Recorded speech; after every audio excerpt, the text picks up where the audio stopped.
प्यारे साथियों, हमारे भाव, हमारी फीलिंग्स, हमारा इनर स्ट्रक्चर काम कैसे करता है, अगर हम ये समझ पाए तो अल्ट्रुइज्म क्या होता है, या जो हमारे अंदर नियम पूरे हो रहे हैं वो क्या हैं, उसकी जो एक गहराई है, इंटेंसिटी है, वो क्या है, और हम किस तरफ बह रहे हैं, हमारी जो चाल है वो हमें विकासकारी बना रही है या विनाशकारी, इसको हम समझ पाएंगे। और दुनिया में सबसे जो बड़ी प्रॉब्लम है आज, वो यही है कि हम ये समझ ही नहीं पाते कि हमारे जो अंदर नियम पूरे हो रहे हैं वो क्या है। यानी कि हम किसी एक्शन को करते वक्त अच्छे बन रहे हैं या बुरे बन रहे हैं।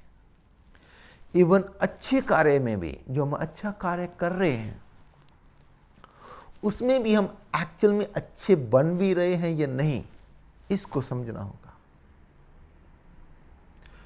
एक पेशेंट था, उन्होंने एक हॉस्पिटल में जाकर चेकअप कराया, तो वहाँ की जो टीम थी, जो एक मैनेजमेंट उनका स्टाफ था, उन्होंने उस पेशेंट के साथ, उस मरीज के साथ ऐसे बर्ताव किया कि आप सही समय पर सही जगह पर आए हैं। अगर कुछ भी देर कर दी होती तो आप बहुत कुछ खो सकते थे। उन्होंने इतना डरा दिया, और जो अपनी फीस बताई वो उसकी हैसियत से बढ़कर थी, और वो ऑपरेशन तो उन्होंने उनका कर दिया, और वो इंसान सारी ज़िंदगी एक कर्जे में अपनी ज़िंदगी गुजारता है। किसी से अपना इलाज कराना कोई बुरी बात नहीं है, लेकिन बाहर नियम क्या पूरे हो रहे हैं और हमारे अंदर नियम क्या पूरे हो रहे हैं, इसको ही एक्चुअल में समझना है। वहीं पे एक ऐसा भी डॉक्टर था जिसने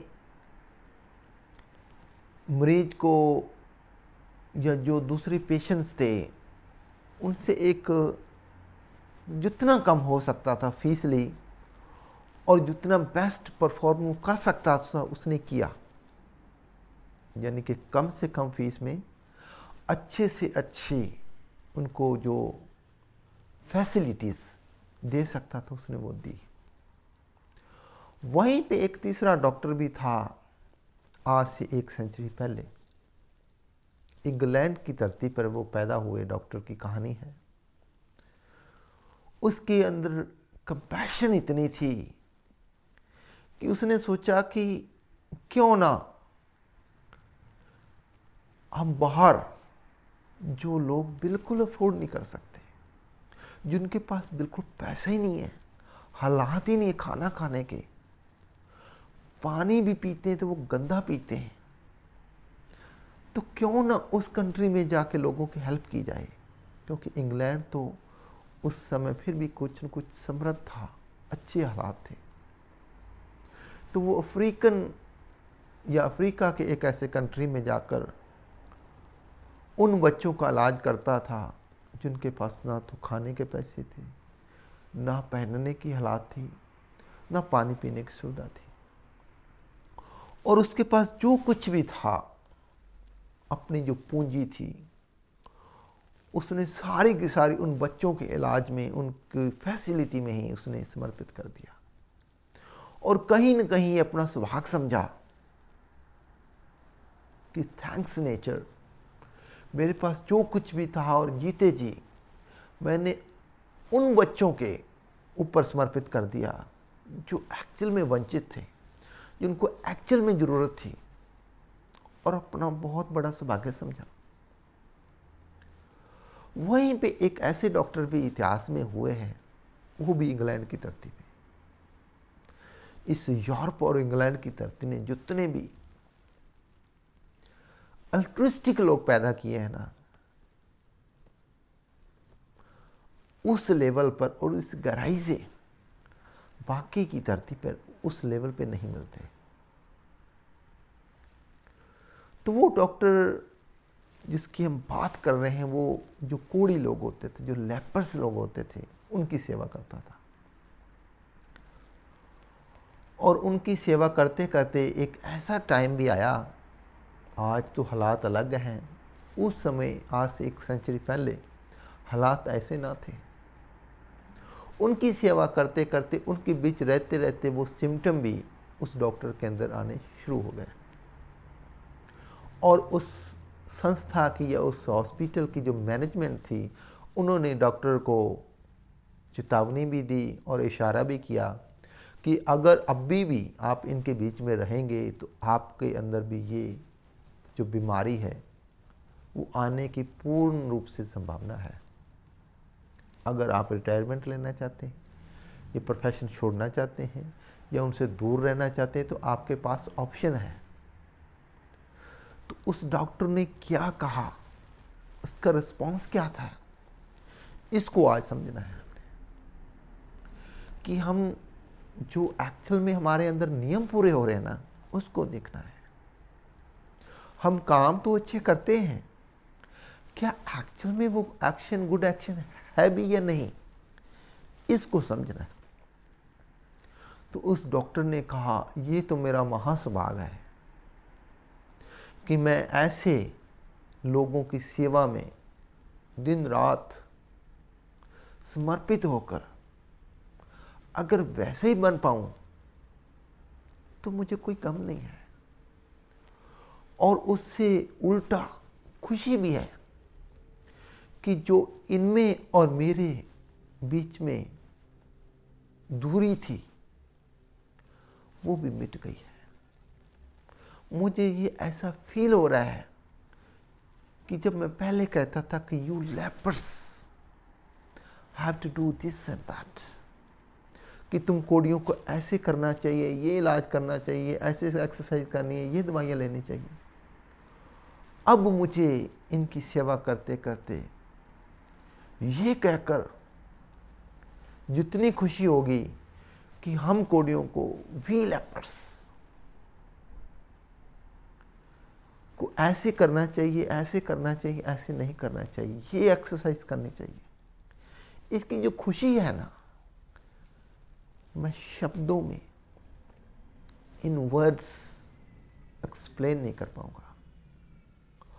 और सिर्फ इतना ही नहीं है, जो उनकी मैनेजमेंट थी उनको ये भी कहा, उन्होंने अपनी ऑटोबायोग्राफी में ये सेंटेंस लिखा है कि अगर नेचर के विकासकारी विभाग ने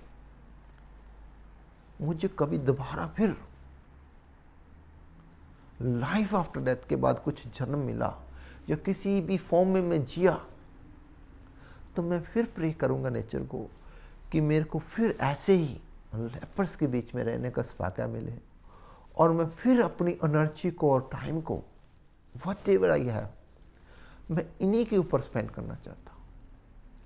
और ऐसा करके मैं सिर्फ अंदर एक खुशी फील नहीं कर रहा, बल्कि बहुत बड़ा मां सौभाग्य फील कर रहा हूँ। मेरे सौभाग्य की कोई सीमा नहीं है कि इनकी सेवा करते करते मैं कोढ़ी हो चुका।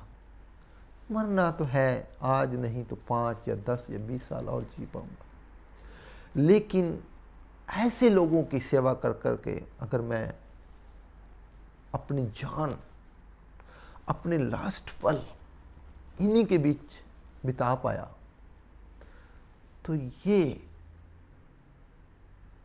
खुशी को मैं क्या कहूं, मैं इसको एक्सप्रेस कर ही नहीं पाऊंगा।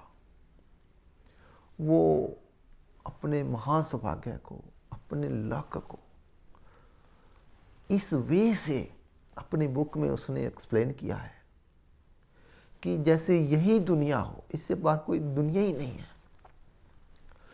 अगर कोई भी अच्छा कार्य करते हुए आपके अंदर कोई भी ऐसा सात्विक भाव, चाहे वो कंपैशन है या किसी भी तरह की कोई काइंडनेस है, वो फुलफिल हो रही है, ग्रैटिट्यूड फुलफिल हो रही है, या कोई भी श्रद्धा की भाव ना फुलफिल हो रही, भर रही है, तो आप बहुत बड़ा अपना महासौभाग्य समझें।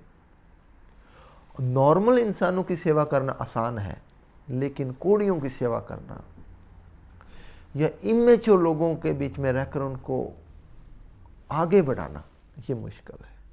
तो हम फ्यूचर में देखेंगे कि एक्चुअल में अल्ट्रुइज्म होता क्या है, प्योर अल्ट्रुइज्म होता क्या है, हमारे अंदर कौन से नियम काम कर रहे हैं और बाहर क्या काम कर रहे हैं।